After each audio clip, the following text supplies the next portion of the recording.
I'm Steve, and this is This Week with Cars. I'm sure a lot of you have just been driving around in your Moggy only to hit the brakes and not a whole lot happened. Well, today I'm going to show you one thing that can fix this problem. Today I'm going to be doing a front disc conversion kit on this Morris Minor. I've got a box here. This is from the Morris Minor Center in the UK. I think I'll get this unboxed. And now the first thing I need to do is get the car in the air and get the two front wheels off.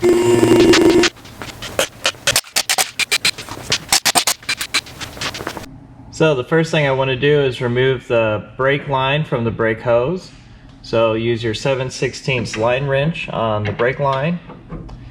And in my case, I have a 3/4 inch Whitworth for the brake hose. Once the line is loose, you can switch to a regular 7/16 wrench if you need to. Now we can remove the nut that holds the brake hose on.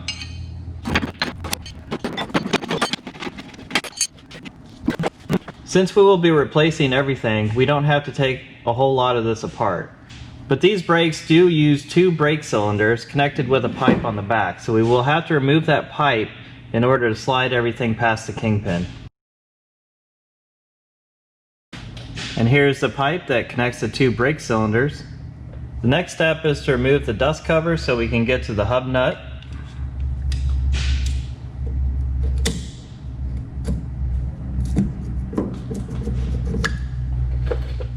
The nut should be held on with a cotter pin, so straighten the cotter pin and remove it. The hub nut should not be torqued down, and you can probably remove it with the same pliers that you removed the cotter pin. Just remember, on the driver's side, it's going to be a reverse thread, so tightening it is in the opposite direction. Remove the washer from below it. Now that the nut has been removed, we can remove the entire hub as an assembly. No need to take the drum off. You can try to give it a couple taps on the drum and then remove the entire hub. Next thing we need to do is remove these 4 bolts. You can probably stick a wrench on them from this side and get a socket on the nuts on the back to remove the back plate and the brake cylinders and brake shoes.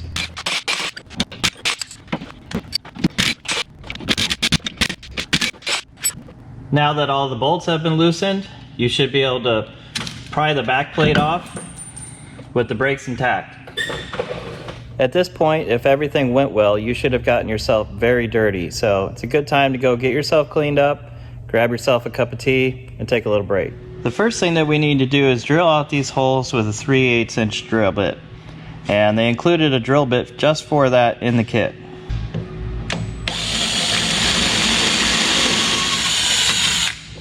Now with all the holes drilled, we're ready to fit the other bracket. The first thing we want to put on is the caliper bracket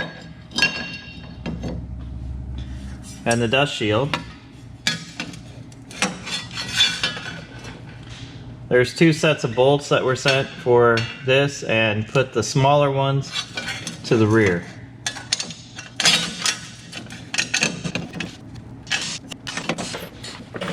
And then tighten them down with the lock nuts. This bracket mounts behind here like this, and you'll see it doesn't sit flat at the moment, so we'll need to put a washer and a nut behind the mounting bolts to make it sit flat with the caliper bracket. So grab your longer bolts. I should have stuck these 2 bolts in when I was tightening these down so that everything lined up correctly. Onto the back side of these 2 bolts, you put your star washers and a normal nut. That should give you enough spacing to even that out with the caliper bracket. Now put your plate on there, make sure that it sits flush. I suggest putting the caliper bolts in right now. Make sure that that bracket will be lined up correctly when you bolt it down.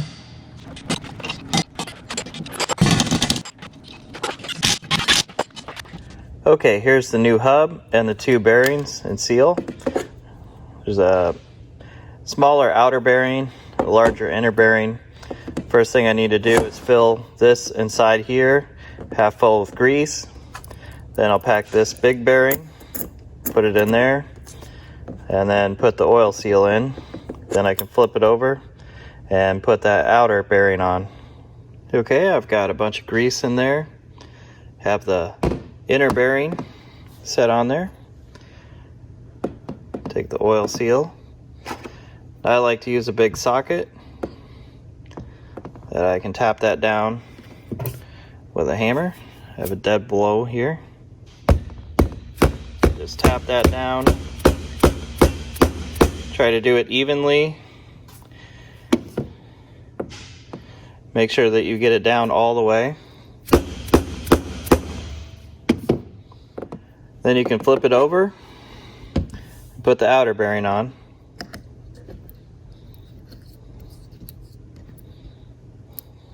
Now let's just slide the hub assembly on.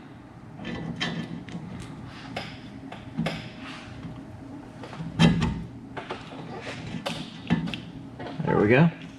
And then the kit comes with a different hub nut and a different way of locking. Instead of the castle nut, you have this lock that you put a cotter pin through.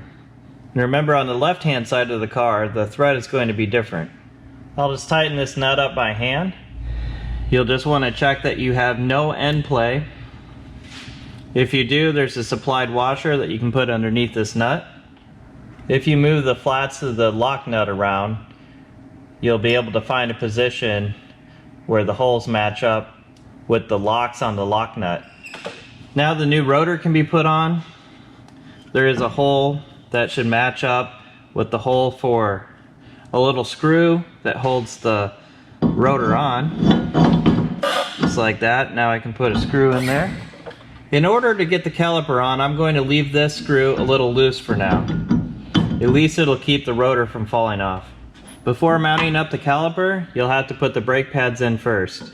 Remember, the correct caliper will always have the bleeder at the top so you can bleed the air out. The kit supplies you with different thickness washers. You may have to use these to make sure that the caliper is centered over the rotor. These washers go in between the caliper and the rotor. Your two caliper bolts will get a lock washer on them. Remember, we're now dealing with a Ford caliper, so these bolts are going to be metric. In this case, it uses a 17mm socket. I am going to put red Loctite on these bolts before I put them in.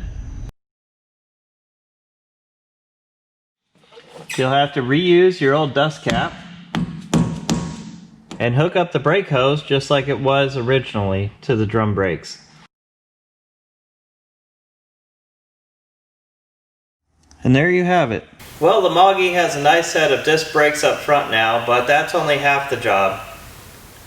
If you were to try to bleed the brakes and use them as is, you will end up locking up the front brakes. The original Morris Minor master cylinder has to be modified in order to allow you to use disc brakes up front. The rearmost seal in the master cylinder must be removed. If you have seen my video on my Morris Minor truck, you would know that removing the master cylinder is a very big deal. So doing the modification to the master cylinder on this car will have to wait for another video. If you want to see more videos like this, comment below and click subscribe.